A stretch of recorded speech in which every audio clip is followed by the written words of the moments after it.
Bandeko na esengo na pesi bino mbote pe na tombeli bino bolandi bolamu ya manaka na bino otobengi bosolo awa na Kin 24 télévision bisika wapi totonga kekolo Congo po etonga mabisika wapi tokabola makanisi na ba bandi mimbela na bino po pesa biyano na kotambola ekolo kitoko etonda nkita bato maili pe boanya bandeko boye malamu na bosolo moko malelo tokozongela masolo tata mokonzo ya ekolo abeta kuna na ngambo ya Goma ya mbwazonga Kisasa na bapanzisa ngo mibale moko ya top Congo mususu ya RTNC bisika wapi mwana mboka Félix Tshisekedi Tshilombo amanyola ki ebele na makambo itali actualité ekolo Congo mais mingi biso to côté les mal kambo itali esika wapi tata mokonzo ya ekolo alobaki que azalina nous satisfaite na lolenge justice ko salema na ekolo Congo yango to mituni quel type de justice pour un véritable état de droit en République démocratique du Congo.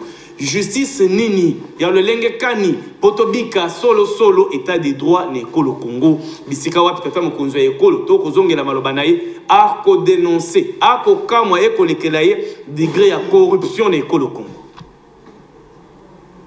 bande ko ba ko travailler na domaine ya justice pona nini bazali prêté ya ko basculer kolonga ba ancienne pratique oyo ekwesi justice na biso po balobaka ekolo sans justice sans kimia développement ekoyate et pona nini démon oyo ya corruption eko continuer ko gangrener ekolo na biso justice musala na ngonini to komi tuna mitune ebele et comme instrumentalisation et comme ba montage ba dossier monté de toutes pièces pour na ko faire payer pour na ko nuire certaines personnalités et comme justice à deux poids deux mesures to comme rolo belango na kati ya bosolo ya mokolo malelo to kozongela pe na lombango to kende ngambo ya Sénat bisika wapi immunité ya sénateur Matata Augustin Matata Mponyo ancien premier ministre à ekolo Congo et c'est là qui cause la levée elingi ko lakisa que Matata Mponyo azali face ya justice a okende ko pesa biano na makambo etali dossier ya zairanisation indemnisation ya ba victime ya zairanisation nini elekana kikuna na ngambo wana tango wana pona nini kaka Matata Mponyo ndeko akende ko se justifier ko s'expliquer na justice pour ba immunité na ezali déjà levé ba ko sambisa ye lokola congolais nyonso bandeko na esengo tokosola masolo alelo na ndeko Médard Kankolongo Congo en avant azali président national ndeko Médard Kankolongo comme lokola mopanzi sango comme ça la pe ba chronique na ya ba analyse to bengi M4 buzz ndeko boye malamu to mono na bazamba mbujima yona yokaka boye na sepeli ndeko Yves merci mingi na invitation mikolo belé plateau ya bosolo na mone yango tembo na nina présenter ba invité te et moko présenter bango mais na sepeli ko retrouver moninga nanga moko balibiso ki ayoki ki na plateau akimi nani na plateau bolina présenter ye belesi alors lelo moyen ya lelo akimi mazatenga la simbela ki okwa akimi na juillet donc na remercier pe bande ko mususu oyo ba soutenir ngai yo ko présenter bango na kokoso oyo batu ya makasi balinga ki bako ngai merci mingi mais tozawa na pona ko bundela ekolo merci Médard Kankolongo Jean-Pierre Belessi tozana o elongo vous allez avoir un compte ya PPRD lisanga politique oyo kama ibongo na mboka Joseph Kabila Kabange ancien président de la République démocratique du Congo. Je crois 4e président de la République démocratique du Congo. Azali P sénateur à vie, mais président national de la PPRD. Ndeko Yves na pesio merci mingi na invitation na yo. Na kolinga na kota na polémique ya ndeko Médard te. Mais na pesi d'abord ba imboka nyoso mbote pa iso za ko na biso. Na kopesa pe ata boya bandeki de matumuli na pesi Médard Kankolongo mbote. Na se presu okutane na plateau ya lelo mais aussi que débatteur ngai Moussa Zaliawa Papi. Donc pour moi encore c'est un grand plaisir de participer une fois à cette émission. Merci Ndeko. Merci. Papi Moussambao. Tozano Elongo, vous allez apprendre à représenter PPRD Lokola. Lingomba Joseph Kabila, Zingo politique à Joseph Kabila Kabangi. Et on Ndeko, na sepe mingi na boyambia pourquoi lelo au monde qui a changé style biso na PPRD to juger boto ya kaka na ba chemise. Oh. Parce que tout le monde a style mon côté, tina mon côté à Goya na ba veste na plateau. Que veste c'est lui. mulunge belé batumboka yiki kiusu to juger boto ya na soka na ba chemise poto lobela parce que makambo ali okende malamu te mais na bokambi na bino bozaola tapeka ba veste ah ba veste to ando sala parce que makambo donc tant bozaola ta veste wana ezai pe yuku na yungu non ezaki mo malamu awe ezali kasa oleki na veste boy nganya ole mukwata mwana bini finalement on ne sait pas où se mettre. Je suis vraiment très déçu. Donc Mukamate ndé Mukamate. Il échange longo Mukamate ko kwata. Yango de jour na bango basi babandani. Zoki sama bataliba. Bakangi lisusu ndeko. Bakanko. Ye mo balingi bakwai. Mukwata. Ye wana. Mukwata. Ndeko chilombo longa kipo batune. Bango babe. Mukwata. Tatu magistrat. Kwata kankolo. Merci beaucoup. Merci beaucoup. Voilà, merci. Émission Yalelo, tozali ko dédiango spécialement na bandeko nyonso. Bazali ko se retrouver na ba prison na République démocratique du Congo Mobimba. Oh na kati na bango ba yebi que basali mabete.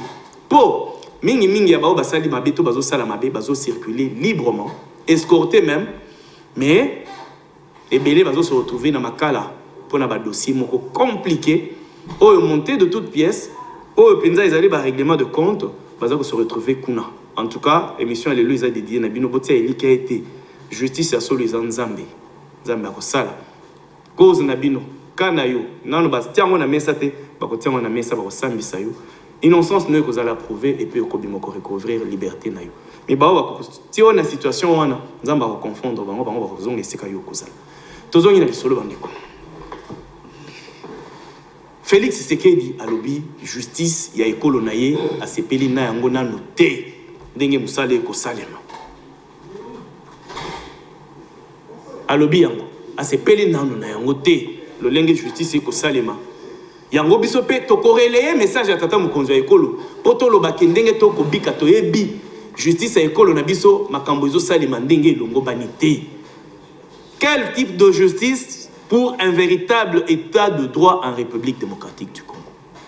Papi Musambao soit lisolo to fanda to banda ndeko na ngai yo pour landaki message à tata mokonzo ya ekolo état de droit obiso nyonso tozelaki maeto kobika na mokolo mwa lelo yo komona ngo ndengeni kongomani tie ndeko na sepeli mingi na mutuna na yo uchi kutuna lokola mingi na lobakamo par rapport à état de droit par rapport au état de droit iyo ndeko na sepeli mingi lokola ye moko mokambi ya mboka ndeko Antoine Félix Tshilombo Tshisekedi bakisa alobi yango ke Tshisekedi faut confondre Tshisekedi peut-être nga na yebaka kombo Sphinx nde Tshisekedi alobi yango ke non asepeli malamu asepeli te na lolenge bato bali kokamba justice bali kosala maye akosepela nango te na sepeli mingi nalobi ke te mokonzi ya mboka alobi malamu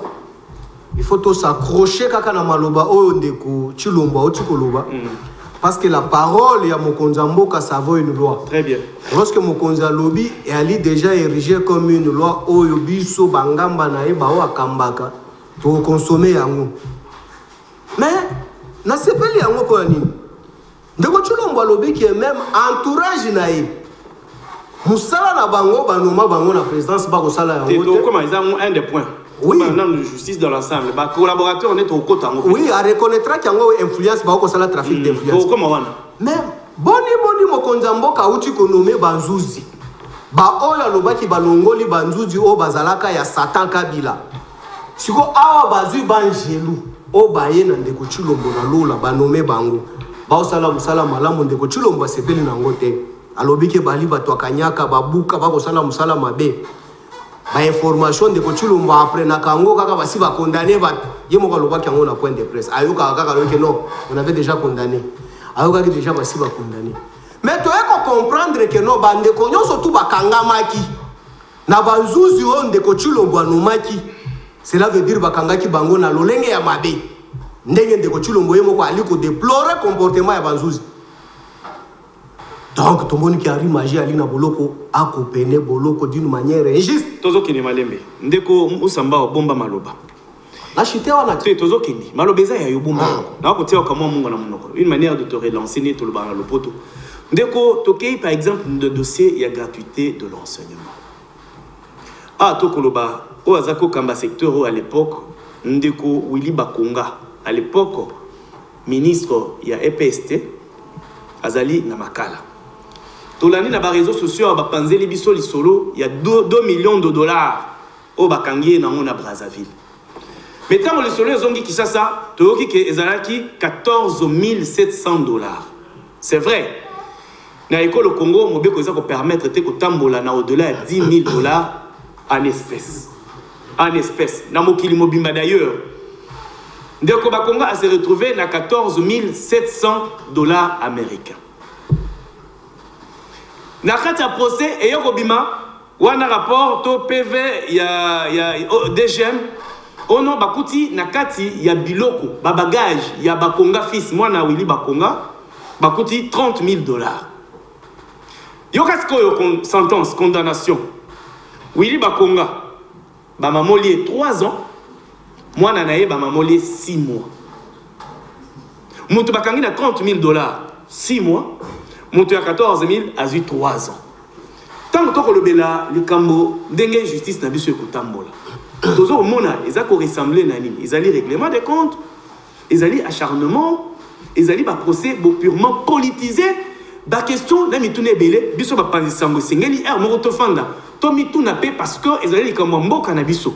Na makambo dengue to kokinde boyi. Justice autozela qui a état de droit, est-ce qu'ils allaient en toko bika? Papi Moussamba. Moi déjà yo me minga na terrain de place na ngana me mayo. Yo déjà se précipité au Fongoli yango. Na lobi na moya lelo to ali ko constater Barnabé Milingano que je salue d'abord en passant. L'homme de Goliamboum. L'homme de Mbouma. Oui manya. Mbouma soko tali yango soko tali ata na ba livre ba brochure ya bato ba témoin des jours. Ada alia Kamboum. Ada alia Mbouma. Mais à quoi t'as bologote? À quoi t'as bologote? Mais ya Barnabé Milingano, ou quoi t'as moto quoi taille? Bache na makala. Pour comprendre que nous bakanga d'une manière injuste. Ndeko chilo mba confirmer biso. To ya oyo koloba makambo ya Ndeko Bakonga Wilma. Au Congo mobimbe yeba ka akima 2 millions de dollars. Yango ndanu na ali kobenga Ndeko Katende. Soki azado akaej batunyo surtout ba piolo la ka babando pesa ba habilité ya Covid ba habilité ya misolo. Oyo bakonga katisa na. Ndeko Kapiamba. Ye wana. Tatuka biamba. Mais lelo yo loba Willy Bakonga katisa na misolo ebele na Brazza. 2 millions de dollars. Mais lelo Willy Bakonga ye na Kinshasa wa. Ba tweet na yo, ba sortie médiatique na yo. Otikala koyebisa ba kongomani lisusu te bakanga boni na libenga na ye o ezongi na caisse à l'état. Mais siko bakanga ki Bakonga alaki na misolo ebele akatisi nango. Siko boyebisa ba kongomani misolo ango ba chango na caisse nini? Misolo Bakonga bakanga ki nango ba chango na caisse nini? Kapiamba n'a jamais rentré dans les médias pour le non, voilà, misolo ali boy. To comprendre yango que non ezaki acharnement. Tout simplement parce qu'il y a qui moko o ya utaki na PPRD, le col à sala qui transhumance sans pour autant calculer le mesure. Donc il fallait qu'on fasse subir rien comme ça. Mais oh biso to wando zeleza qui procès ya nini ya gratuité enseignement. Mais to comment na yango te pour la nini. Mais to moni oh non akatisa ki na misolo. Mais misolo mutu o bakanye na monta ebele ko le ka Willy Bakonga. Mais Azu peine ebele ko le ka o ali na mbongo ebele. Bon finalement procès était basé sur base de quoi? Il y a qualité na ye. Va expliquer biso na rôle de tout le monde va expliquer non. Qualité na ye ndé sali ki a ekopé bongo. Mais yango te tolobi te ndé. Ce qui ça en koloba? Dossier à Willy Bakonga o ko tuna biso. Eza acharnement. Moi, j'aurais souhaité ce qui bakanga ki Willy Bakonga na procès que non gratuité et enseignement o bakosa biso balobe ke ezaki pilier na bango o ezaki bras séculier na bango a sabota ki yango a sapaki yango balakisi bakongomani bisika Willy a détourné ki misolo na bakoeliste na ye bango surtout bakie makala wana tokosepela. Mais oyo bakangi ye moko Willy Bakonga na contradiction ya jugement. Moi na o akataki na misolo ebele ba pesi mibu mike mais tata na ye o bazue na mbongo to monite yo mona ki mbongo ozo journaliste mona ki mbongo wana to kozongela Kapiamba ifalaki akanga ba photo mbongo bakonga wana a publier yango poto mona yango ezongi IGF abete biso mbata ya miswawa avec les frères de sous les bois o mutu ayibaki misolo aye kozongisa ti lelo toyeba misolo anekenda wapi ekota wapi yango mpe ya Willy Bakonga ereye il faut balakisa biso ke no misolo yango oyo akatisaki nango d'une manière illicite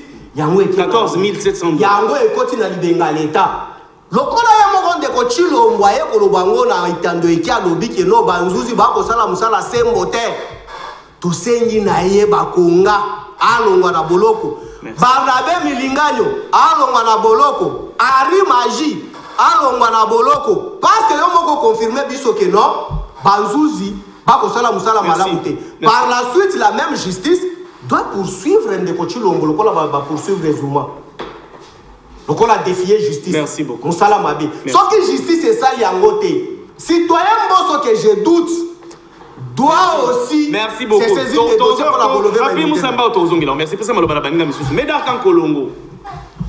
Na yo nanga tolangi tata mokonzo ya ekolo na Goma. Liboso abande ko bapanzi sango.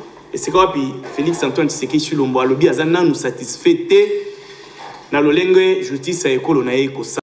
Nyaka corruption. À revenir tina maloba tata mokonzo ya kala le regretté le feu maréchal Mobutu. Alobi ndeko Mobutu alobaka ata okoyiba ndeko liandambu tika penambu mais qui muibi na corruption oyo ndeko Félix Antoine Tshisekedi Tshilombo ko dénoncer eleki ndelo na ekolo Congo état de droit ngo toza kozela pona nini bandeko ya banzuzi bazolinga te ko bikisa biso réellement état de droit na ekolo na biso ba soutenir tata mokonzo ekolo. Moi je pense que il y a des efforts qui sont arrosés, mais moi pas et bandiko salima. Et nous devons couper sa chance na moi malamu ezo salima ko critiquer o yamabe pour na ko décourager ça. Très bien. Parce que au moni par exemple tango yaba Moussa. Tango bané. Yaba Moussa. Papi non. Qu'est-ce que vous avez congolais? Té tango bandiko gérer mboka. Na règne na bango 18 ans. Okomona soki mutoji par exemple 15 milliards. Donc na mato yezali tilukambo ezate. Hein? Bakoma bakokita. Lezolo ba biete koma komona lezolo ba. Zoto nanga kia 15 milliards. Alebe bozo akayete. Zoma na 15 milliards. Okoyoka tali solo teke wo, hein? Ne je me souviens un jour le zolo kaka na ba alinga sala malamu na ye muki aye libanais moko abazalaki awa na limetao bakanga ye na 6 heures 5 minutes après azama blanchiment na banini abima zonga na ndako abandi ko gifler même na bazalaki wana. Donc c'est que l'injustice était devenue mode de gestion. Mais Félix ça y est tomoni quand même quelque part basigno ezali atanyo seza malamu te na yiko koloba te ke na santusi yango te moi pas ezali ya kosala pe akomisa eza ebele na pesa exemple akana ndakisa yo moko auti obika na kokaboka ngami ngai na uti babengi ngai na aéroport ya Njili na basi interpellé na kei na sali banquette na pesi avec tous les éléments. Bao balobi baza ba syndicaliste. Je suis au Kassai oriental, j'ai fait une semaine. Je rentre à la maison la nuit. Visite. Madame Azola Kisangay, mandat de comparution. Donc yon zana nokuna basi batikele o mandat. Et vous avez une invitation à nous. Comparution ba. Mbalamoko, mandat de comparution. O sala kini. Est-ce que ngai na yibaka te? Et puis il faut préciser que la circonscription na yote. Voilà. 4e mairie na lobby, 4e mairie. Yo 4e mairie ya makambo yo.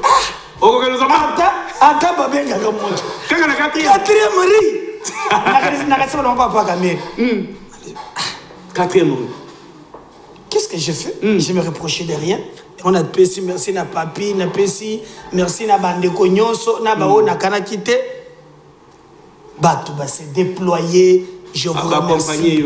Je vis cette ligne. En tout cas, dans la famille. En tout cas. C'est partout tout le monde porté cause nangai. Même ba konsumo ya likolo, na kotanga ba kombo na binote, na lala kité. La 4e rue. J'envoie mon avocat à samedi. Oh non, mais il faut que soit lundi.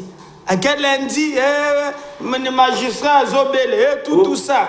Bon, Ngaï, nous avons la confiance dans la justice. Boni mboka oyo muyibi bakangaka yete. Ngaï muntu nazali congolais na konyokwama. Ndeko nangana utu na mbujimai. Ei. Omoni nini kuna? Ei. Mboka eza ko prospérer. Oyo balobaka dikenga ja mpusu. Passe eleki. Na yebisu. Tena olobi nini? Dikenga ja mpusu. Elaki sini limbola ko kiyoso. Passe ya nyao. Lokola ya nyao. Nyao aleka kaka na poubelle. Na yebisu yo. Je descends à l'aéroport. Monsieur le président de la République, Bako Sagayo.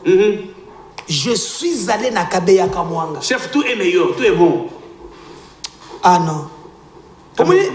Ndeko moko la kiseke ba image watu bandeko finga ye. Yanga boko finga na koleka na Israël. Voilà, ça na ah, ozomona. Pour image misère eza na communauté. Mai e yaka 2 fois na semaine. 2 fois. Maya combien? Maya combien? Et puis ce qui est bassin à maï bidon est à 500, bassin 1000 francs.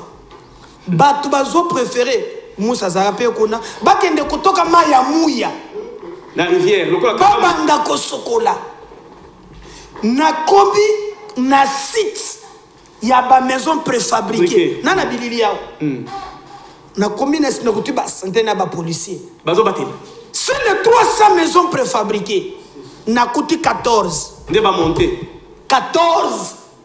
Mais on a quelque chose. Il est innocent. Mais c'est innocent. Mais bon, finga kabiso. Non, c'est là. Ok, ici, il y a ma maison préfabriquée. Sur 300, oh, et c'est la caisse à la montée. Yo, coûte combien? 14. Mais où non sont soit les autres? Nakola qui sa yo, même à la prochaine émission, au Tchayango. 14. Mais on a cité plein KO. 14 maisons. 14 maisons. Na poussani pembeni. Maman moko mibale bazoya moko azoteka citron moko azoteka je sais pas comment on appelle ça matabala mais binde vous allez chercher les termes ah voilà baïnia moi nabi maman venez un peu je parle ça batubala ndé menango président de la République je ne voulais pas acheter mais je ne pas approcher. Tu sais, cette dame me dit Azana Bana 5. Azana interview na ye. Très bien. Mazana capital il y a 5000 francs. Donc ndenga zo teka wan. So ki ba sumbi angonda ke ya sumbi moi meka nani. Nde allez si bana 5. Na tuli muzio ongaza nazara bana 6. Capital combien? 3000 francs. Tu sais na kwei makaleka. Maya miso bimingai. Passe. Nabimisi 26 000 francs. Mais c'est le président de la République. Merci, maman. Ouais, ça y a un mouvement, Nabimisi 26 000. Ba maman wana ba sauté. Ba kaburi 13 000. 13 000. Capital est parti. Bolinga ina no monate. Mais tu apprends ici. Que tout va bien. Qui est un politicien fait ça la cravate? Il peut prendre 15 millions. Ah. Il parle français. 40 millions. Si la justice le président lobby et koki koza la mesure te que bozu ya mboka toka bola yango ndenge moko konze lobby mboka wana ezokana na kolimwa le président doit aussi veiller sur la justice. Très bien. Justice la de la kabatunyo son ndenge moko pour bimate za acharnement. Voilà. Le lot quand il s'agit à Matata tala si ba lever immunité. Bakei, moi je veux que Bakende naye à la veille image. Voilà. Mais quand il s'agit à Etienne Longondo, et là on donne l'image dans l'opinion. 2 poids 2 mesures. Qui a des poids 2 mesures. Merci. Est-ce que c'est le président qui a dit que Boulande Langaï s'il veut laver l'image, moi je vais l'appuyer, capé c'est une justice équitable. Merci beaucoup. Jean-Pierre Bellessi. Tozaka kasima maloba tata mokonzi wa ekolo to inventé et le côté oh journaliste on a kin 24 à tongi biso ba juzuzi tout ça ils allaient journalistes à kin 24 té ils allaient tata mokonzi wa ekolo ndazo sepela jusque là té aza satisfait na rendu na bino rendement na bino état de droit ils allaient moko appeler à pouvoir à Félix Tshisekedi est-ce que bozo sungaye to bozali kolukabo inisaye pas peuple naé électorat naé à 2023 mais tout n'est en Jean-Pierre Bellessi tata mokonzi ekolo za satisfait jusque là na façon de justice ezo salema to beta lisolo ndeko wili bakonga ndeko nangai motema pasi ministre ye mutu azali kofuta ba enseignante makambo nyonso ezoleka na secope zo esekope kuna ye mutu aza kopesa ba matricule te ye mutu aza koengage te mais likambo nyonso wana ezwili ati wili bakonga yebi mbongo asabote action ya papa tata mokonzi ya ekolo pour la gratuité enseignement oh caisse ezali te fonds ezami de côté te ndeko na ngai toza na justice à 2 poids 2 mesures tozali na justice oh ezali égal pour na congolais nyonso oh que soki mutu abuki mobeko azwi etumbu basambisi ye azwi etumbu to tozali na justice ndenge kan kolongo alobi ya 2 poids 2 mesures ba oyo bolandela te bato bayibi mbongo bakotambola escorter ndeko bamilesa c'est qui encore luzolo bamilesa lobaki yango na ba rapport na yao est-ce que justice a moyen et ko aider tata mokonzi ya ekolo à réussir état de droit alingi à installer na ekolo na biso ndeko Yves na besio masimingi na mutuna na yo ndeko belisi je pense que au moni moi je suis chrétien mon Christo oui balbara c'est la justice qui élève une nation très bien. Et au tico mentionné Angoa, je pense que parmi les trépieds à pouvoir, ils ont la diplomatie, aux yeux armés, défense, la justice, n'est-ce pas? Tout est le développement. Oui, il y a un monde qui a pouvoir. Et justice, ils ont les piliers très très important. Parce qu'au Moni, on nous a amené un concept ici, dans Katiambo Cannabis, état de droit. Nous avons toujours des coïves que état de droit, ils allaient état oyo batonios bazala kanasiya mibeko. Personne ne peut se mettre au-dessus de la loi. C'est comme ça. Parce que nous tous, nous voulons justement que Ndekonangaï, tozo une justice qui soit indépendante. Très bien. Une justice qui soit impartiale. Une justice qui soit incolore. État la coloration politique. Une justice qui soit véritablement équitable, mais aussi une justice juste et distributive. Justice juste et distributive. Tout à fait. Ndeko Yves, ngai na londi mokonzi ya mboka ndenge auti koloba.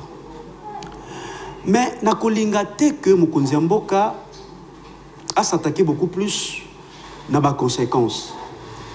Et vous allez mieux et important que mokonzi ya mboka a luka ba cause. Il y a des pour la justice dans le Kotambola, madame T. Et vous allez na comment vous avez mingi. Parce que Ndekonanga Yves. Ici. Selon les principes, il y a parallélisme des formes et des compétences. Donc c'est celui qui nomme, c'est celui qui a le pouvoir de révoquer. Très bien. C'est-à-dire quoi? C'est-à-dire si le président de la République constate que jusque-là, il y a encore les dysfonctionnements dans le niveau de la justice. Voilà. Donc, il a ce pouvoir-là. Il y a qu'à révoquer. Tout à fait. Mais parce que ceux qui se limité à la dénoncer, on peut trouver solution. Donc, ils avaient à impuissance. Tout à fait. Il y a un moment dans le temps que Mokunzamboka a l'accès à Azali, na makassion te ko lukandenge ya ko sa justice, azana makassion. Alors, yende, il faut atteler le makambola parce que babenga kaini balbaka le magistrat suprême. Donc, il faut coiffer et attendre la justice de Kotambola. Mais ndeko nanga Yves. Bon, tu peux évoquer certains cas. Mais il y a beaucoup plus de conditions. Il y a un magistrat. C'est aussi un élément très très important parce que pour que le magistrat ne fasse face à la corruption, vous devez amélioration des conditions professionnelles. Bon, pour que non, aussitôt que vous avez des conditions beaucoup plus ou moins normales, qu'il passe à la face de la tentative de corruption. Parce que l'État tandis que vous allez mal payé, donc c'est facile que nous va la corrompu. Donc voici là les vraies causes. Il y a que non, justice avec Tambola, il faut commencer par le commencement, c'est-à-dire la condition sociale de magistrat. C'est très important. Et dans ces conditions-là, si réellement justice on a et le cas toté. Parce que ceux qui réellement un magistrat n'a pas salaire à magistrat, mais dans ce cas, ils ont vendu tout aussi $600, soit $700. Oui, mais ils allaient totalement insuffisant. Tel niveau, je ne peux pas faire une comparaison avec les États européens, mais même en Afrique, si ok, la justice, par exemple, dans Botswana, un magistrat qui vous touche le salaire à un ministre. Pour le coup, le salaire n'a pas de mouké. Oui. Yango, il faut pendant avant de sa corruption. Soutenir un autre. Ok. Mais dans le lobby, il faut qu'on cherche les vraies causes. Il faut s'attaquer à la vraie cause. Tout à fait. Parce que, oui, exemple, Moko Awa, un magistrat dans Botswana, je vous donne un pays africain, ils ont Europe, a le même salaire qu'un ministre. Un ministre, un professeur d'université a un salaire comparatif. Un salaire. Un salaire, oui. À un ministre. Vous voyez que non, c'est dans ces conditions-là, non? Tout à fait. Alors, ce qui est là, le président c'est limité, caca. Il faut dénoncer et ils ont la même efficacité. Mais aussi, il y a une dimension importante. C'est laquelle? Les dimensions. Dimension, il y a aussi risque, en quelque sorte, dans le sens que non, est-ce que tango, imaginez que est-ce que investisseur sérieux, parce que vraiment na souci on a quoi côté mbongo c'est la justice égalité. Donc ils ont aussi un raisonnement que j'ai à toi réfléchir là au-dessus parce que il faut pas que mes kozambo ka yemo kwaza là de baloka mutaza ko bon ma justice.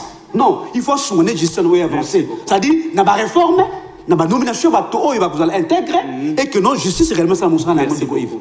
Médard Kankolongo. UDPS boye malamu parti au pouvoir. Et non. Donald Kabasele, quand Colombo Kabasele, Médard, Donald, mon oncle tout à Kali, Bakoya Kablomo.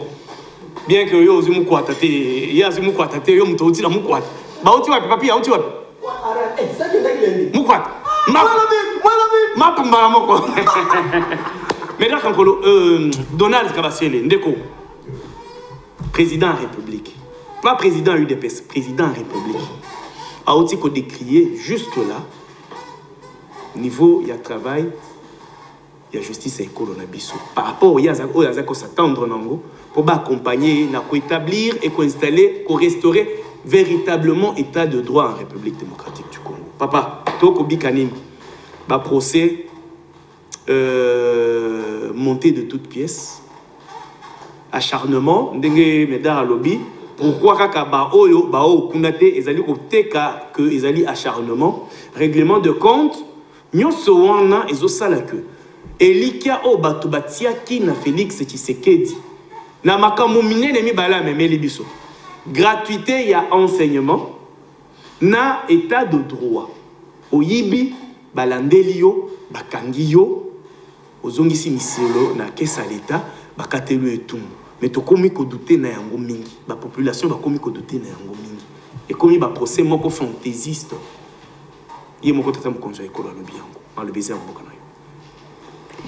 Merci beaucoup, Ndeko Yves. Je m'excuse pour le retard. Apesipe Bandeko Nanga sur le plateau Mbote. D'abord, j'ai besoin de préciser certaines choses. Là, je m'adresse à Ndeko Papi Moussambao. Je le sens appeler le président de la République Chilombo. Je sais que Zakombo est président de la République. Mais je pense qu'en tant que président de la République, il faut une dose, une petite dose, il y a respect. Parce que quand il parle, on peut sentir que le monsieur qui parle de Chilombo là, il n'est pas en train de s'adresser à un grand frère à lui, peut-être un parent pour lui. Ne fût-ce que ce respect-là, ça peut nous permettre de toujours bien débattre. Surtout que nous sommes sur des plateaux sérieux. Nous ne venons pas pour se régler ma compte. Nous ne venons pas ici pour crier. Nous venons dire des choses aux populations à comprendre. Juste comme ça la maquille. Très bien. Vous avez vu que M. Papi, parce qu'il s'agit d'abord de lui, il a fait des diversions quand il vous dit Bakangi Willy Bakonga, Bakanga qui est Nambongo Mouké, Bakangi Monane Nambongo Ebele, Oyo Bapesi et Tumbo Mouké, Oyo Bapesi et Tumbo Yamunen. Bon, je ne sais pas dire qu'il y a ignorance, il y a Makambo, il y a Mibeko. Mais vous n'allez quand même pas juger un ministre, Namuto Aza ministre était, au juger Bangoundenge Moko. Ministre Aza na notoriété publique. Ministre Azalina conduite à suivre. Ministre Azali censé koyeba makambo nyonso. Ministre Azali dirigeant. Ce qu'il est le ministre Aïbi aibi 1000 $, yo ibi 1000 $, bah on condamne mon côté. Le ministre, on va le condamner avec des circonstances aggravantes parce qu'il y a Azali responsable, Azali censé quoi ba makamnyonso. Ata yo iba ki 2000 $, okoki komi kutaki yo ba condamner yo moins que ministre. Donc il faut pas tomber ma bâtard, soit ba makambo peut-être toujours maîtriser malamouté, toi ko ça la débat devant un plateau sérieux pour na couper sa impression à ba téléspectateurs que justice les autres fonctionner malamouté, ça c'est faux. Et aussi, il y a un autre truc. Mon frère Médard, je te connais. Oui, oui. Voilà, Ndeko, justice qui a invité Moutou, et ça, de comparution. Ce n'est pas un problème. Devant un parquet, il y a deux dossiers de deux manières. Il y a un dossier d'information, RI, il y a un dossier RMP. Vous voyez? Dans toutes les deux affaires, ce qui est allé RI, c'est-à-dire que bazana posa et information, bakoki ko invité mutu. Mandat de comparution et l'inkoloba mandat d'amenete. Mandat de comparution, ça bazo ebiso que yaka se présenter jour tel. Ah voilà. Voilà. Ce qui est à RMP, c'est que l'herbe a fongola qui dossier, on avait de preuves que il y a eu commission des infractions. Donc ce qui va tindé au mandat de comparution. Toza lelo tovandan de komedara. Est-ce que bakangi de komeda bakangi eti? Ben, ce qui justice soit na benga kiyo na mandat même de comparution. OK, soit OK té na yebité, mais bakangi oté toza no aw.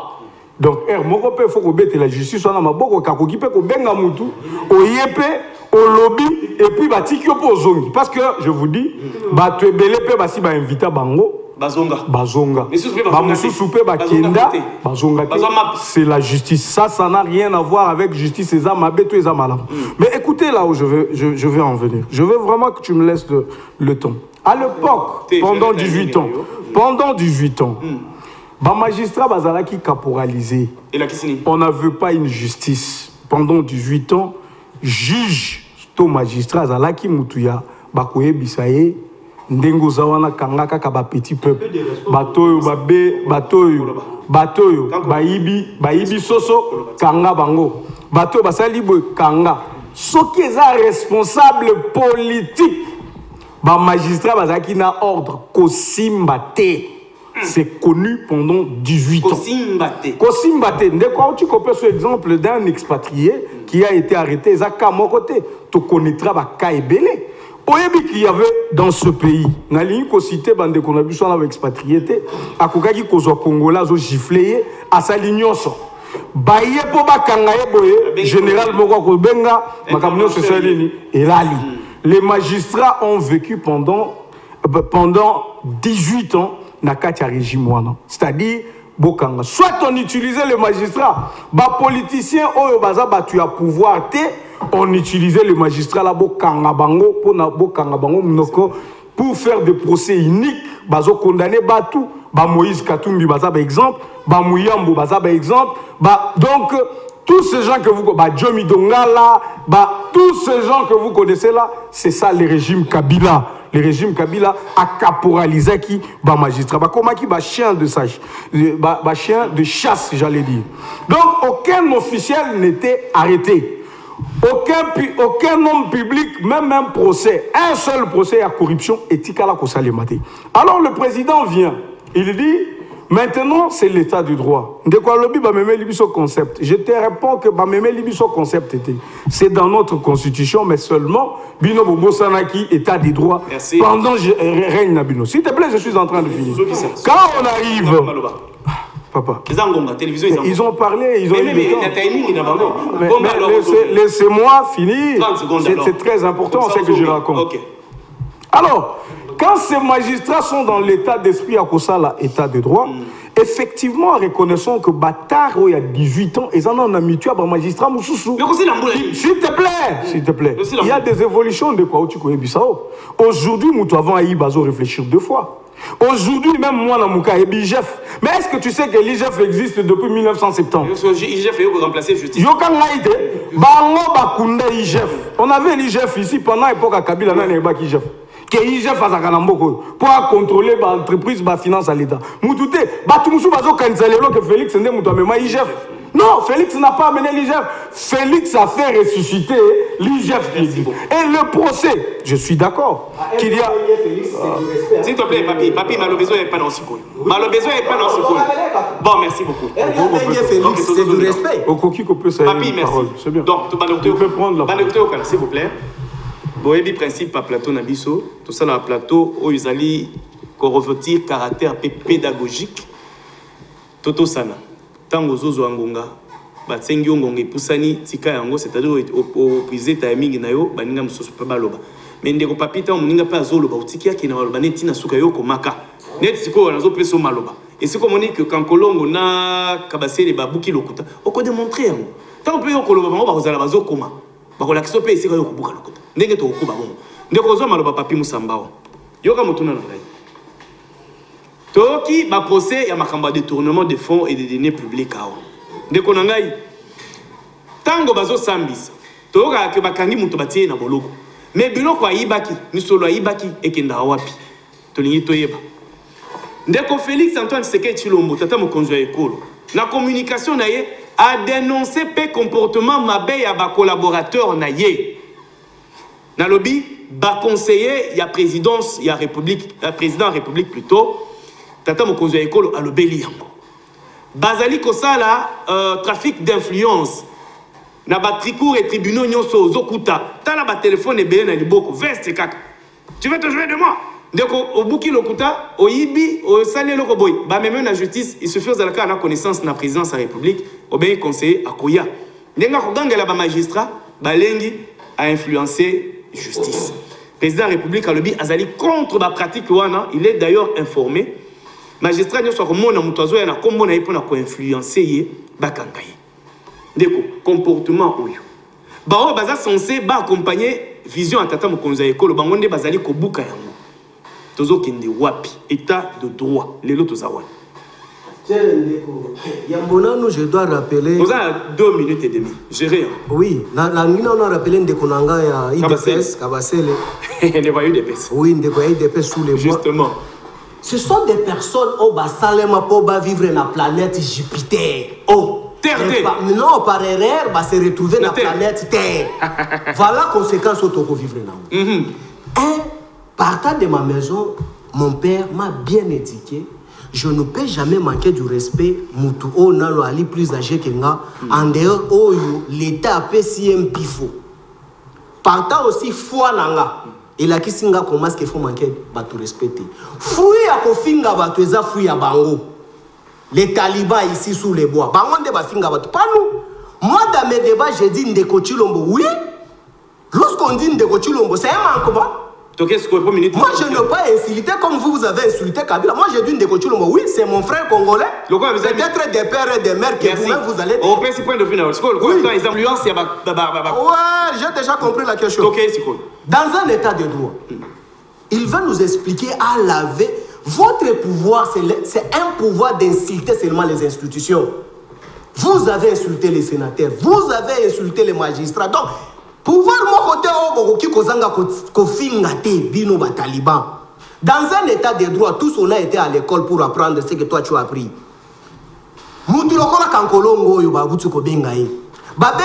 La circonscription et puis en droit, lorsqu'on invite une personne par un mandat de comparution, donc cela veut dire que l'indice de culpabilité est déjà établi à ma case, il peut être même criminel. On a prouvé que non, yo. Donc en Colombo, c'est un type déjà makamodène surtout les autres qui donc d'abord qui ne veut pas peser déjà. Oh, je t'ai dit, il ne peut pas me contredire ça scientifiquement, qu'il me dise ce que j'ai dit. Et dans un état de droit, un monsieur qui habite commune de Kinshasa, mais à se retrouver dans le parquet à ma tête, dans un état de droit. On a vu ça avec Papi Okata, on a vu ça avec moi. On continue à nous menacer jusqu'à aujourd'hui avec des numéros anonymes. Tokunda on a liboulu bisonde bakolo pouvoir bokosambwa bino. Ah mais si vous êtes fort bino bato ataliba bobenga na numéro no influence ya baba influence ya moto lo bango Ndeko Tshilombo lobi yango tondimi yango bakonga ko sibir tomoni yango pe matata ko sibir Barnabé a kosibi. Baïde Machiavelli qui est à Kankolongo peut kosibi rango. Oh, 4e rue. Mais bah comme ma biso la mokolo. Merci. Mais kasno yem ça. Merci papi. Tozo ya no, c'est là que to pesa biloko. 2 minutes et demie. To pesa biloko. Dans un état de droit. Dans un état de droit. Quand Kolongo a outi koloba makambo, na ibi akutu minute pas de pona konde makambo. Kolongo la. Oui, on fait 2 minutes. On tire na une minute. Oui. A outi kozo. Aboy papa. Te yoka, a outi kasai. Auti oui, tina mupompa. Il faut que tu n'aies pas comment tina mupompa. Auti koloba makambo moko ndeko batu fo bakende boloko. Na état de droit yango wana makambo tu loba na révélo elo. Tozaka raison de fabriquer. Non seulement ça, tozaka na na plateau moko. Mutu moko aye na nkasa. Nga na etotanga. FPI et de Boursambongo moko ya kotonga 180 km au Bilomba. Ako sale lango makelele DGA. Ya FPI mutu abimisaka mbongo na po batongela bandeko na ngai ya Kasai nzela kolongwa Mbujuma iti Kananga. Ba relier Kananga. Oui, na Mbujuma. Balakisi ba document. Mais j'étais surpris dans un état de droit. Bilomba conseiller à la présidence. Asali nini Mibembo abembu quelque part mais ordre de mission na ye misolo na ye FPI mutu apesi misolo kende nango. Pour la conchiter. C'est ça. Et puis Abimi a lancé biso ba défi biso ba congolais. Et puis Boloba qui kaka pona moko j'ai pris ça 4 fois. Merci beaucoup. Boloba ngo pona ni. Merci papa. Mais dans un état de droit, je chute par là. Dans un état de droit où les choses doivent être respectées. Est-ce que Bilomba devait être dehors? Merci. Mandat de comparution va pesi Kankolongo. Mandat n'ande fallait pas pesa Bilomba. Mais nous attendons Willy Bakonga. Bobi Misaye. Merci. Ce qui pose ma question mon procès, il y a gratuité. Merci. Mesdames Kankolo, chef de l'État Azali informé P.A.Yebi que certains de ses collaborateurs Bazali ko sa donné na ko influencer ka justice ko salaka ba izaka ba ko izeni influence. Ouais, trafic d'influence. De konangai. Bato baza censé ba accompagner de temps conjoint école. Bangwana ba ko isa vision Tshisekedi 2023 to Tshisekedi a représenté. Non, moi je ne peux pas tout globaliser yango. Okay. Hein, bozwaka ya mutu moko mi balete boko miseke bato nyonso bazo accompagner chef bazana biloko anate. Natuko lo bango très bien que ce qui makambo ya mabeza ezate ke po eza bato enyo sacré totika te. Yango ngai na loba bato bakomona nga chantrate. Là où il faut donner ma casse na président nazo pesaye makambu ya justice oyo ngana bébé. Je vais rappeler na Donald. Même na temps ya président de la République actuelle, les Libanais baza fort. Na peso ya pain victoire. Pesa exemple. Pas victoire. Pain victoire bande konanga ministre ya travail. Na bondelio tinda ba équipe na yo na pain victoire. Les Congolais hein atinda ba inspecteur ya ministre du travail na atinda ba inspecteur ba kende kona batu bazo kota na izini wana na 14h ba bimilobi na 8h bazo zo 5000 francs ba journalier ba sali 10 ans bazaka ba journalier pas victoire na ko émission what na bitu ni nzambe na ngai mabeli ni to sala na mboka na biso Oya ba konse banyokole biso ekokite. Oh. Libanais paye achevé biso. Mais soyez pas cause maison nyokole biso mo paye pas nyokole biso. C'est très grave. Donc les Libanais bazaka makasi tilelo. Okomona tala belle soye ndake kona. Okabila tongela kinaka tu na parc d'attraction. Ba avion. Ba mpepe kunga. Siko nazu siko you know j'ai fait. Nazu image na Mbujimai. Otani siko ya kinga. Nazu image na Mbujimai mwana mwasumoko azana mwana na mukongo. Na makale bazo pazo azotindika vélo. Kabila Est-ce que tu comprends? Mwana aza mwasi. Azal bébé na mukongo. Na vélo na makala na vélo. Ba yebi singai ba uti soki wapi bazo kende Mbujimai. Déjà fatigué. Na ila kisha ça. Na mona kabila tongi parc d'attraction. So yo le mata pour faire le colo pesi sangola. Merci. Et bon 2 millions pour passer Zela. Na filibele sina tonyote. Yo kokende. Merci. On mati mu pepe le colo. On va dire singa wa. Wa usi sangola. La question n'est pas minute. La question n'est pas celle-là. Tu as une minute. Loba justice, papa. Voilà. La question n'est pas celle-là. Justice, et ça, justice distributive. Justice distributive. Voilà. C'est sujet. Paradis terrestre. Alors, Yami Bali, les lois, les sous, comment on dit justice? Justice, c'est qu'on a la malam.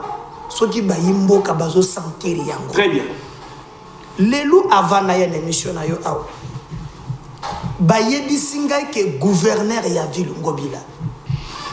A bengi parce que bourgmestre mon toyebi singa, j'ai passé avec lui 1 heure de temps na bureau na ye.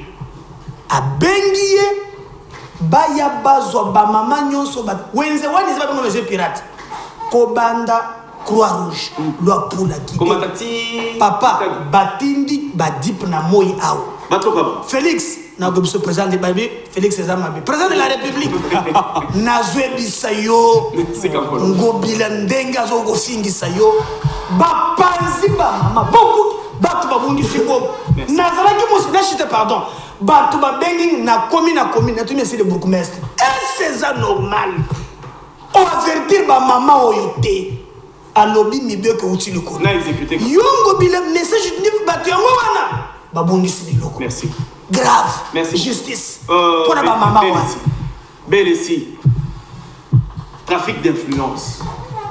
Na batu bazanzinga tata mokonzo école. Certains de ses conseillers s'adonnent dans la pratique ya bouillie. Confluencer ma décision pour qu'il y ait aucun magistrat dans le dossier pour que tout ça. Ndeko nangai tout ça wapi.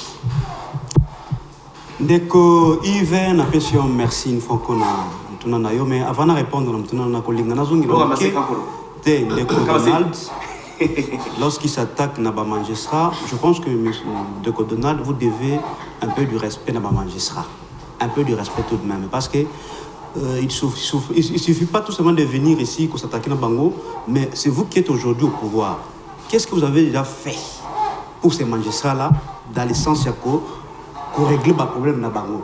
C'est ce qui est important. Aux autres, pour s'attaquer na bango, ils sont comme ça. Mais qu'est-ce que jusque-là vous avez déjà fait? Vous en avez pouvoir. Je pense que tu dois me répondre là-dessus. Je reviens maintenant encore pour une deuxième question. Soit élément, un deuxième élément, à l'objet, l'IGF. Le lobe à l'IGF. Donald, donc un avocat, je pense que tu sais bien que l'IGF, c'est là qui service ou là qui est rattaché dans le service de ministre des Finances. Donc c'est un service public à caractère technique. Vous comprenez? Et si l'IGF, n'est-ce pas, a commis la déclaration à caractère politique et n'a pas commentaire politique, c'est-à-dire à l'ombre la casquette naïe. Parce que Donald Kabassi, le juriste, j'insiste encore, l'IGF n'a ni compétence, ni qualité, il y a qualifié que non, ce sont des voleurs. Il n'en a pas.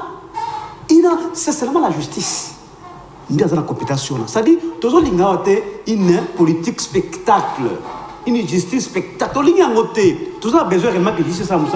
Mais si vous amenez avec IGF pour nous dire que non, on travaille, et pourtant il y a des cas concrets, il y a des tournements dans les publics dans le Baki encore, et que certains sont suivis, et d'autres ne sont pas suivis. On dit que non, justice, non, pas du tout, nous ne sommes pas ce là. Je reviens maintenant, je reviens maintenant à votre question, de Monangaï. Moi, je pense que le président ne doit pas également donner l'impression que Azoï Bamakambo ou Ibakosi va la tête. Tu as le bien informé. Oui, Azak, bon. Voilà. Collaboration, voilà, s'il est informé, qu'est-ce qu'il fait? Qu'est-ce qu'il fait? C'est-à-dire, il s'est contredit. S'il est informé, normalement, il s'actionne. La sanction. La sanction doit être là. Parce que c'est un peu ce que nous constatons. Hein? Je juste par là. Okay. Nous avons entendu tous ici qu'il y a un conseiller qui avait imité la signature du chef de l'État. En contre la prison. Un habillement. Est-ce habillement? Non. A falsifié la signature chef de l'État. C'est l'un de ces conseils. C'est l'un de ces conseils. Permettez-moi. Nous avons attendu ici bateau, détournement, détournement n'est-ce pas? Permettez-moi, c'est moi qui ai la parole. S'il vous plaît.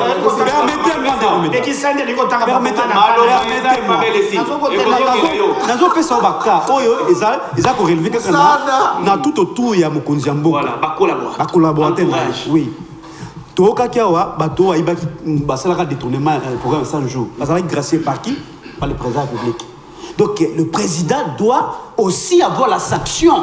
Il doit aussi sanctionner la dénonciation. Tout à fait. Ah, c'est limité par des choses. Ah, pas la sanctionne d'abord parce que c'est que nous constatons aussi, il y a un nombre pléthorique dans Katia. Il y a non, s'il te plaît, trop. Pourquoi je dis ça? Parce que maintenant chacun veut se taper une richesse à sa manière.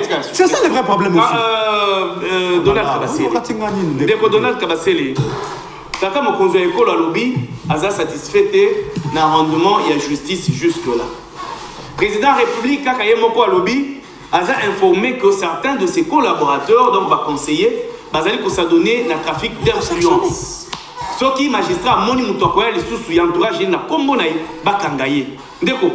Il suffit, il y a qu'à dénoncer, to Félix Tshisekedi, Azali président de la République, Aza na pouvoir wana, Yemouto Nomaka Bango. La signature, il y a même un pouvoir. Il y a l'information. Il est au courant. Pourquoi Félix Antoine Tshisekedi Tshilombo, président de la République, a sanctionné un mauvais collaborateur pour ternir l'image?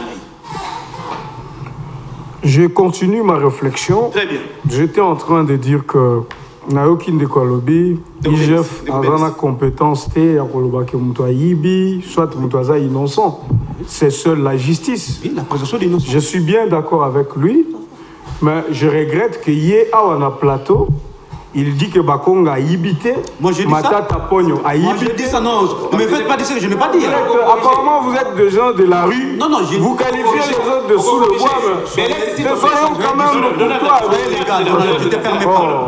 On réfléchit. Pardon, je ne suis pas dans de la rue. Non, s'il vous plaît. Je ne suis pas dans la rue. S'il vous plaît. Tu dois être très attention. Jean-Pierre Bélessi. Papi Moussambao, s'il vous plaît. Est-ce que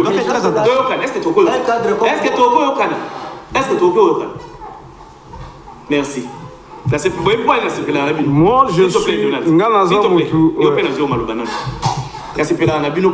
Sens, il y a respect pour tous vous merci. Donald Kabasele, tu vas continuer puis propos, je pensais que tu fais au Linga Kyosala la même chose quand lui parle de gens sous le bois. Je pensais... Sur la rue, c'est une insulte? Oui. Les gens de la rue, c'est une insulte? Ah oui. Ah voilà. Merci. Je t'ai dit, tu évoluer. Moi, je suis quelqu'un sous le bois. Je dois en parler maintenant, aujourd'hui, sérieusement. C'est sous les bois. Voilà. S'il vous plaît. Moi, je ne traite pas le Jacques. Moi, j'ai grandi sous le bois. Ali de Pes. Je suis parlementaire debout comme vous me voyez là. Je suis fier d'être parlementaire debout. Ça ne me gêne pas. Si je finis l'émission ici, je vais rentrer sous le bois pour rencontrer mes frères. Ah, ça je te dis. Mais tout ce que je constate, c'est que bateau et baza batu aba building, bateau bavanda kana ville, ils soutiennent des escrocs, ils soutiennent des détourneurs de deniers publics, ils soutiennent tout. Et apparemment, bazo kokate ko sala la différence ya makambo bango moko bazo loba sur des plateaux sérieux, je répète, comme Oyo. Imaginez-vous ndeko Papimba ou Moussa. Nyoso ya ko sala na plateau Oyo eza ko lobaka bako kanga matata ponyo te. Bako kanga bakonga te, bako kanga. Donc pour lui, parce que baza batunaye ya PPRD, mutu akoki ko kanga bango azate. Ata bayibi, il faut batika bango. Soki justice et kangi bango, il va se rappeler à secrétaire permanent na bango ya parti à Loba na époque il y a Yuma que Soki Bokangi Yuma, nous allons déstabiliser ces pays. C'est ça, éducation politique. Oyo bango bazwa na parti na bango babengaka PPRD. Tellement là na lobao. Là bango ba loba, moi je suis calme. Mais quand ils réagissent, ben on dirait que bato balabala. Peut-être dans la rue ça c'est très fort. On dirait bato balabala. Et pourtant nous autres bato c'est en zété et nous assumons cela. Mais parce qu'il faut qu'on réponde bango. Biso to s'attaquer na ba magistrat, to démontrer état nini o bino boutika justice. Namboko bo caporaliser justice. Magistrat azaki lisusu na prestige te pendant l'époque à Kabila. Batu bazo yiba mbongo à l'état bazo liango tongo tipo quoi. Bazo kanga mutu te. Est-ce que ça c'est un secret? Et ça secret pour la mutu. Mon côté, ils ont travaillé dans des cabinets. Mouyibi ni neza na kati mboka o bango batika na mboka. Et l'air na aucune de kolanga kolonga insister pour na mujima ina kabia kamon. Aoti kuna fraîchement. Ouais ndeko. Pas wana ngana auto vivango l'air du somoro tozalaka kuna. C'est à cause de ces régimes de gens que tu vois, les deux personnes que tu vois devant toi ici. Ils ont mis ce pays na gouffre. Et c'est pendant plus de 20 ans. Bato mi balo moni régime kabiliste. Kende na bamboka yo ke kabia comment? Kende na bandundu côté na bandundu profond. Kende na bamweka, kende na bajilolo, kende partout. Tu vas voir dans quel état ces deux personnes ici avec les régimes kabilistes, dans quel état ils ont mis ce pays. Et c'est pendant plus de 2 décennies. Félix Tshisekedi au pouvoir, ça fait 2 ans. Et demi. 2 ans, non, même et demi, même 3 ans, je peux dire, même 3 ans. Ok, le 3e année. Maintenant, écoute, bazo kanisa ba maé les collègues congolais.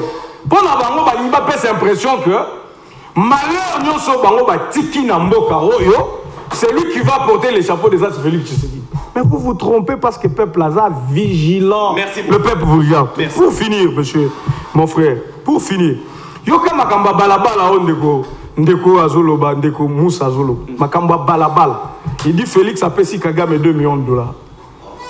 Yosa journaliste, il y a des choses que vous journalistes beaucoup qui confient à passer. Nous sommes outils dans l'information de ce qu'il y a le côté sur un plateau sérieux pour commencer à flou. Moi je suis d'accord avec toi. Je suis d'accord avec le président de la République que ses collaborateurs. Il dit, c'est pour une fois un président qui vous dit je suis informé que il y a certains de mes collaborateurs qui tirent de ficelles dans la justice. Mais pourquoi sanctionner s'il te plaît, Donald. Pourquoi lui qui est informé, pourquoi ne sanctionne-t-il pas? Félix Tshisekedi a entretenir Banderone, voilà, écoute d'abord. Je l'ai expliqué. Tu sais quand les gens ceux qui battent dans le monde, il y a Magui. Est-ce que pourquoi vos combattants fédérés pouvoir à Kabila? À l'époque, vous avez l'opposition dans le plateau. Vous avez que Moko Namabe a pouvoir et un régime à Kabila et Zalaki impunité. L'absence de la sanction. Le président de la République a conscient que certains de ses collaborateurs se comportent mal. Pourquoi ne sanctionne-t-il pas? On t'a dit qu'il ne sanctionne pas. Mais nous attendons, on n'a pas sanctionné. Je vais te dire comment il sanctionne. Leur dossier Bazolo Bayalobo, soupçon et bimi. Qu'est-ce que s'il te plaît, qu'est-ce que le procureur a fait? Le procureur a arrêté Lobo. S'il te plaît. Makambo papa, yo za journaliste à Moulene. Yo za journaliste à Moulene koloba makamune ti bato balabala te. Je n'explique aux justice. S'il te plaît. Non, s'il te plaît. Ce qui justice à Kangi Moutou, pour être à la justice, il faut qu'il y ait la prison. Justice à Kangamoutou, si quelqu'un prouve qu'il est innocent, c'est ça la justice. Oui, mais l'homme a été arrêté. Vous avez déjà vu un conseiller de Kabila arrêté dans ce pays. Merci Donald. Merci. Mais l'homme a fait plus de 5 jours en prison. S'il te plaît, s'il te plaît. Kikanga là, je te parle, il y a administrateur, il y a agence de lutte contre la corruption. Il a été arrêté. Il a passé nuit ici à Gombe. Merci beaucoup. Et le nom Azali, il sous-souté l'a appelé. Merci beaucoup. Tu as déjà vu ça à l'époque de Kabila? Merci, pause. L'époque de Kabila, c'est... Donald, merci. Ils ont Mouyibi caractérisé. Merci, Donald. Ces 2 personnes savent expliquer tout ça. Merci beaucoup. Ils savent expliquer Mouyibi pendant plus de 18 ans. Merci. Mouyibi en est bon mimbo. Merci d'avoir c'est là, Malo. Qu'est-ce que tu racontes? Non, s'il te plaît, belle ici. Malo baiser pas tout ça, sous débat. Vous avez tué le pays et vous venez ici, vous voulez donner des leçons. S'il vous plaît. Qu'est-ce que tu racontes? Dans un pays sérieux, les 2 personnes ici ne peuvent pas parler. Tu as perdu la tête. Merci, Tandé. Dans un pays sérieux, vous ne pouvez pas parler. perdu la tête. Malo baiser, s'il vous plaît. Merci beaucoup, merci. Dans un pays sérieux, vous ne pouvez pas parler. Merci, Donald, merci. Merci. On se calme. Pourquoi nous sommes là? Merci beaucoup. Nazuma Loba, s'il vous plaît. Nazuma Loba, pour te clôturer l'émission. Oh, justement, s'il vous plaît. Te clôturer l'émission d'Engeni. tokolobela biso nyonso likambo etali lever à immunité ya Matata Ponyo. On termine avec ça. Oh, nous, c'est l'équipe, tu as abordé, nous, ça doit réplique. 2 minutes, on parle de Matata, et on clôture l'émission. Le journal Les Os et la Bisso. Papi Moussamba, on va avec toi. Finalement, immunité parlementaire, il y a Matata Ponyo, ils ont levé. Sénat a placé à disposition, il y a justice. Affaire indemnisation, il y a la victime, il y a zaïranisation. Bahati Lukwebo, président du Sénat à Lobby, ils ont appliqué les lois et le règlement intérieur du Sénat. Il y a un peu d'acharnement. To et Sengali de Matata Ponyo à se présenter dans la justice, mais finalement, pour la veiller, elle avait imaginé. Ce qui a élu Makamba pour reprocher, il en sort blanchi, mais ce qui a élu Makamba pour reprocher et qu'ils allaient prouver, mon bec peut s'appliquer. Ma baiser. Acharnement quand 2 minutes, hein? Chrono marche. La livre vraiment tout à fait d'accord. Dans le lobby, on a acharnement pourquoi pour la Matata. Matata va reprocher, va changer 5 réquisitions. Il y a fait au babanda pour reprocher. Yo so mona kankolongo ali muyibi parce que finga kimbusa. Bosaleli mandat. Bo changer sous so abeta kimba olikof. Oh atopela ki délai sisoi. Finalement bo la ndela eli. Ya on acharnement. Acharnement. Tika na nous expliquer ndekonanga sous les bois. Ala papé mbala moko lokola biso doit bato ala bala. Il y a personne sous les bois. Donc dans la rue et sous le bois. Oui, c'est qui mange trop de la viande mais il faut s'agir de quelle viande? Ce n'est que la viande. Oui. C'est quelle viande? Oui, c'est parce que nous avons ça. Dans un état de droit, ce n'est pas vous les talibans, vous pouvez ouvrir votre bouche et nous parler d'état de droit. Vous.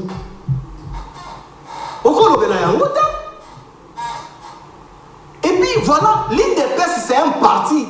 Au Kabila Sali qui est comme un parti politique. Il y a un parti politique qui n'a pas avant l'IDPS. C'est Kabila qui a fait l'IDPS comme un parti. Un parti politique assis sous les mensonges. La subversion, incursion, il y a Maya Lukuta. Il y a un plateau. À Koko Sakenonga, dans le but que l'on découte, on va payer 2 millions. Il y a un qui a un réseau social partout que l'on découte, on va payer 2 millions.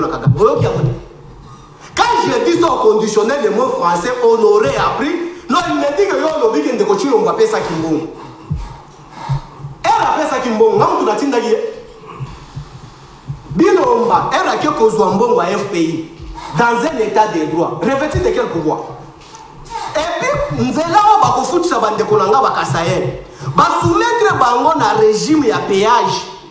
Un conseiller des chefs de l'État dans un état de droit, il va négocier les marchés publics. Merci. Non, là, je suis en attente à un état de droit pour Fungula Kambanga pour le Balango. Merci. Tout le monde a justice, tout qui est en déboulangay. Matata est acharnement. Pour le Bakia. Ils ont acharnement. Willy Bakonga, acharnement. Merci beaucoup. Barnabé, acharnement. Merci. Nous attendons la semaine ici. Le colonne de Kochil, on va reconnaître que nos conseillers, c'est Mixa qui trône la justice. Nous voulons que d'ici vendredi, bon libérer Willy Bakonga. Merci. Bon libérer Barnabé. Merci beaucoup. Arrive manger à ça consommer Bolo Naé. Merci. Pourquoi ça va continuer? Mesdames Colombo, Matata Ponyo mis à la disposition de la justice. Moi je pense qu'on a aidé Matata parce que le Baki Kalongo qui Guinée a affronté justice. Approuvé innocence. Je crois que a affronté justice. Non, moi je ne vais pas entrer dans ça. Dans le Binaza n'a pas mingi quand j'apprends que Bazo détourné un million. D'ailleurs, dans la sagesse. Il y a président, il y a Sénat, on a dit des choses sur lui et cette fois-ci, il a appliqué le règlement intérieur. Voilà, et je pense que sagesse naïe est sali et on a donné l'occasion à Matata Ponyo pour être approuvé innocence naïe. Et l'obité que ceux qui battent on dengue de Konango lobby, je fais lobby et consort et condamnation T. Au gros c'est que moi je demande à l'IG, ce n'est pas de faire trop de commentaires, mais ceux qui vont commenter au Kamati, au PC Justice, ici pas encore contredire, c'est très important. Mais je suis d'accord avec vous que Batoumi Balo Babomi Mboka 18 ans, je suis d'accord avec vous. Bassassi Babomi, oui. Mais dans 2 ans et demi, on peut faire quelque chose. Merci. Merci. Parce que papa nanga na tele yo zo ka tangai. Non, Daza yo zo na la mini. Te ma masala wan. Na les mini. Na bien na mini. Mais dans 2 ans et demi, répondre à l'homme sur les bois. On pouvait faire quelque chose. Merci. Nakuti hôpital moko de référence, il y a hôpital de la Mouya. Na moni yango na réseaux sociaux. Ata échographie ezate.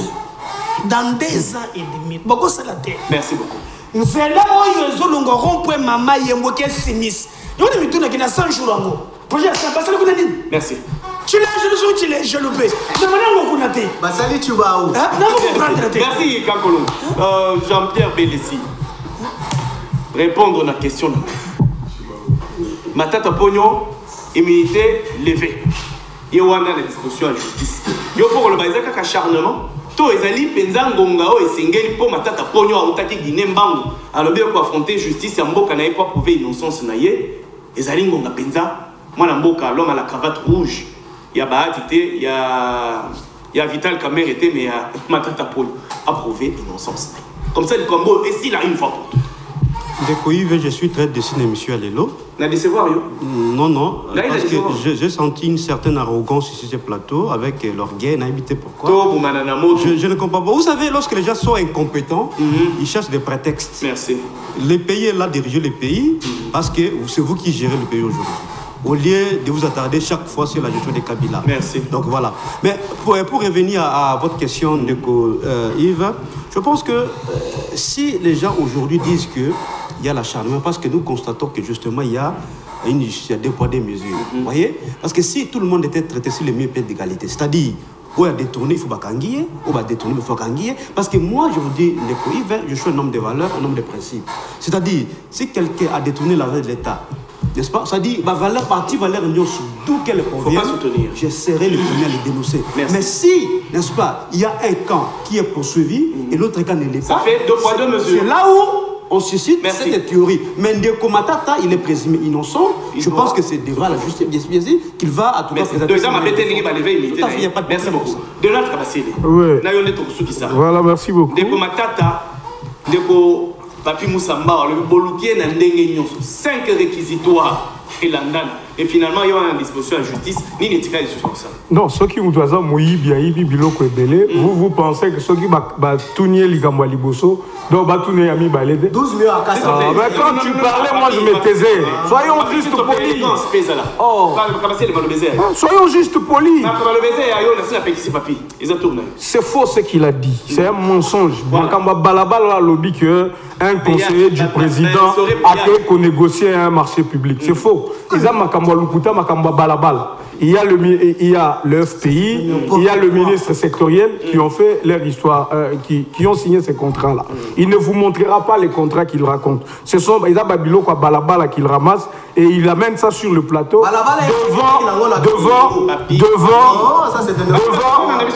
devant Moutoua Aza sous le bois. Il y a une information à Balabala. Non vérifié, il veut venir faire. S'il vous plaît, s'il vous plaît. S'il vous plaît. Papi Moussamba. Mais oui, c'est un civil qui est sous les bois.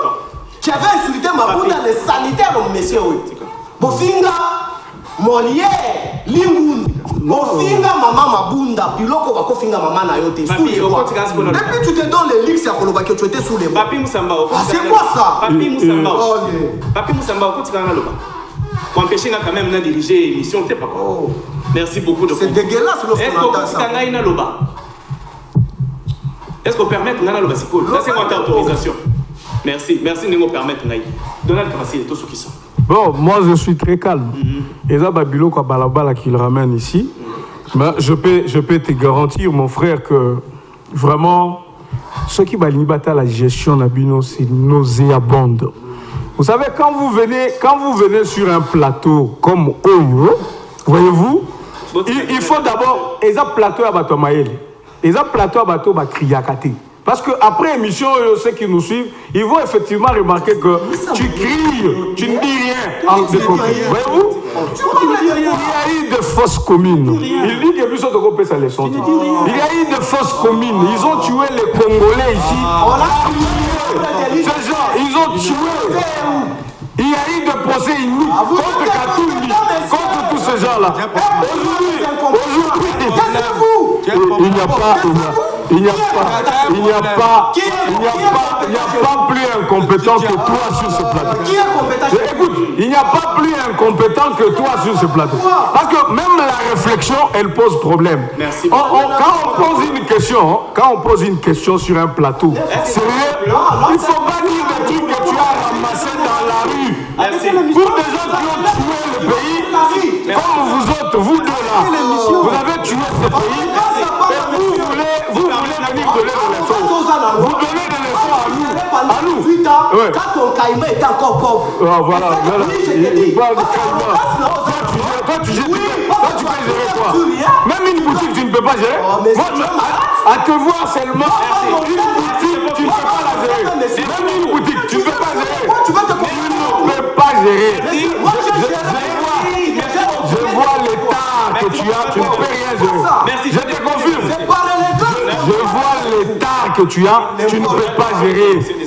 On gère quand on sait parler, quand on sait qui. Qui est compétent? Je dis qu'on gère. On gère quand on sait qui.